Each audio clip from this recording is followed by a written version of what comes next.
And welcome back to another video. मैंने एक पुरानी वीडियो के अंदर जिक्र किया था वर्थ वाचिंग ड्रामास का, जिसके अंदर करंट ड्रामास की बात की थी और उसके अंदर मैंने जफ़ा के बारे में बात की थी बिकॉज जफ़ा उस टाइम नया नया स्टार्ट हुआ था और मुझे लग रहा था कि उसका स्टार्ट बहुत अच्छा है।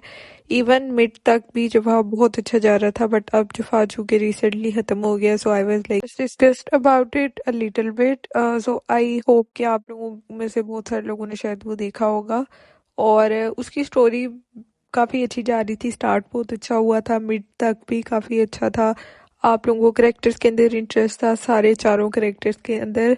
फिर भी 2-3 ट्रैक काफ़ी अच्छी तरीके से आई थिंक क्लोज हो गए थे। ज़ारा का ट्रैक बहुत अच्छा गया था शुरू से एंड तक। जिस चीज़ के ऊपर फोकस था उनका, वो काफ़ी अच्छे तरीके से मुझे लगता है उन्होंने उस चीज़ को सम अप कर दिया था। हसन का करेक्टर भी जिस तरह से उसकी चीज़ें दिखाई हुई थी, हाँ उसमें कुछ लूप होल ज़रूर थे और कुछ हद तक लगा कि बेहतर तरीके से शायद कंक्लूड हो सकता था, बट ओवरऑल फिर भी उसको बंदा मार्जिन दे सकता है। वो भी बंद हो गया एंड पे। थोड़ा सा अगर हमें दिखा देते कि हसन की ज़िंदगी में अब क्या चल रहा है, कि वो बेहतर हुआ है या नहीं हुआ, तो ज़्यादा अच्छा हो सकता, लेकिन चलो फिर भी गुंजाइश निकल सकती है। तो ज़ारा और हसन के ट्रैक से तो I mean I am fine with them, but जो दूसरे दोनों ट्रैक थे ना, उनका तो बहुत ही ज्यादा सत्यानाश किया है जिफा ने। Specially I am talking about अंदलीप्स कैरेक्टर, उसका तो बहुत ही हशर हुआ है।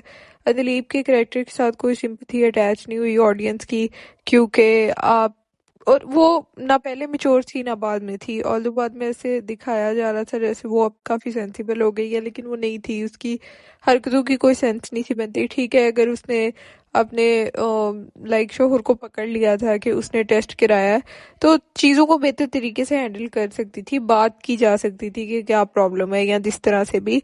अगर उसने घर छोड़ के जाना ही था तो वो अपनी छोटी सी कुछ दिन की बच्ची को वहां पे छोड़ के और वो वहां से बस भाग गई है। और फिर कराची जाके भी, जहाँ पे वो अपनी बेटी को भी अगर कहीं पे याद करती है, तो आप लोगों ने इतना इम्पैक्ट क्रिएट नहीं किया उस चीज़ का, आपको कोई इमोशंस उस के साथ अटैच होते ही नहीं है, फील ही नहीं हो रहे।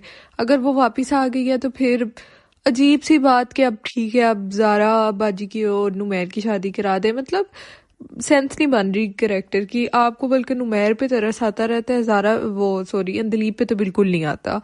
और फिर अपनी बेटी के लिए ही वो वापस आएगा, लेकिन बेटी से वो इतने दिनों बाद मिलती है, तो मतलब समझ नहीं आ रही। और माँ बाप को अगर पता चल गया कि नुमैर ने ये सब क्यों किया था, तो माँ बाप उसको बता नहीं रहे। और फिर एकदम लास्ट एपिसोड में जी उसको वो रसीद मिल जाती है और वो उधर जाके देख लेती है और उसको पता चल जाता है, उसको सारी चीज़ों का पता चल जाता है और फिर वो बिल्कुल ठीक हो गई है। तो लास्ट एपिसोड तो बहुत ज़्यादा रश में थी और अजीब सा था। तो और एंड पे अगर उनका वो दोनों आपस में ठीक हो जाते हैं, सो कॉल्ड हैप्पी एंडिंग हो भी जाती है, तो आई थिंक किसी को कोई इंटरेस्ट ही नहीं था, होती या ना भी होती तो, क्योंकि कोई इतने अटैच ही नहीं हो सकता कोई उन करेक्टर से, तो आपको होता ही नहीं है। सिर्फ आई थिंक पूरे ड्रामे में जो करेक्टर्स वाकई सेंस बनाते थे वो ज़ारा का था, टू सम एक्सटेंड हाँ शायद हसन का भी था, बट हसन के करेक्टर से भी अब इतना अनॉय नहीं होते। हालांकि ठीक है वो उसने जुल्म किया था उस पर, बट फिर भी और ज़ारा के करेक्टर आई थिंक बिल्कुल ठीक था। एंड पे भी चलो उसको कोई ना कोई पार्टनर मिल गया and she is happy in her life, तो वो अच्छे तरीके से कंक्लूड हुआ। बाकी ये लोग जो बाकी दोनों करेक्टर्स थे अंदलीब और नुमैर का, वो बहुत फजूल गया एंड आई एम डिसअपॉइंटेड, क्योंकि जफ़ा बहुत अच्छे तरीके से स्टार्ट हुआ था, काफ़ी अच्छा जाता रहा और एंड वाले एपिसोड्स में बहुत बुरा गया।